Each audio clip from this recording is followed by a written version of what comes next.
સારું પ્રભુ. અરે ભક્ત રાજ એક પુષ્પ આપ્યું તેમ છતાં તમે કેમ અવળું ફરીને ઉભા છો? અરે પ્રભુ, એક પુત્ર કાય પુત્ર વાળા ન કહેવાય, અને પુત્ર દેવો હોય તો આપની જેખો અને જગમાં પૂજવા લાયક. અરે મારી જેવો બીજો પુત્ર હું તમને ક્યાંથી આપું? તો તમે મારા ઘરે પધારો. અરે હા રાજ, જો તમે મને તમારા દ્વારકામાં પોકરણગઢમાં લઈ જવા માંગતા હો તો મારે મારી આરે વસને બનાવવું છે. અરે પ્રભુ, તમે કયો તેવા વસને હું બંધાવા તૈયાર છું.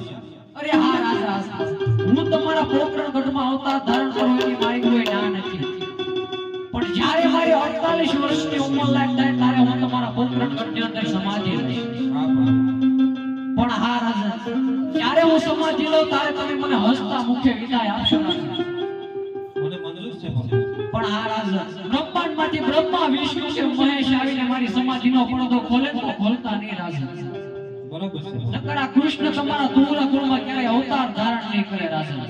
હા પ્રભુ, આ વાત પણ મને મંજૂર છે. હે મારો ભગત જીત્યો ને ભગવાન હારી રે ગયો.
એની પણ તમે નવ નવ કરજો, જેથી કરીને મારા હંધારી બળદેવ તમારા ઘરે અવતાર ધારણ કરીને સાસીના છઠ્ઠા દિવસે તમારા ઘરે અવતાર ધારણ કરીશ.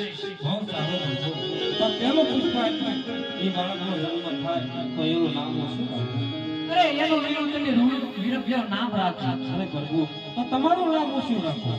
અરે હા રાજા, મારું તમે એવું નામ રાખજો કે જે પણ મારા નામની બાધા આખરી રાખે એની મનની પીડા એની મારી પીડાઈમાં સમાવું. હિન્દુનો રામ કહીને મુસલમાનનો પીર તે પૂજાવ એવું મારું હિન્દુ નામ રાખજો. હે મારો રાખો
એક તમારે ચૂકતા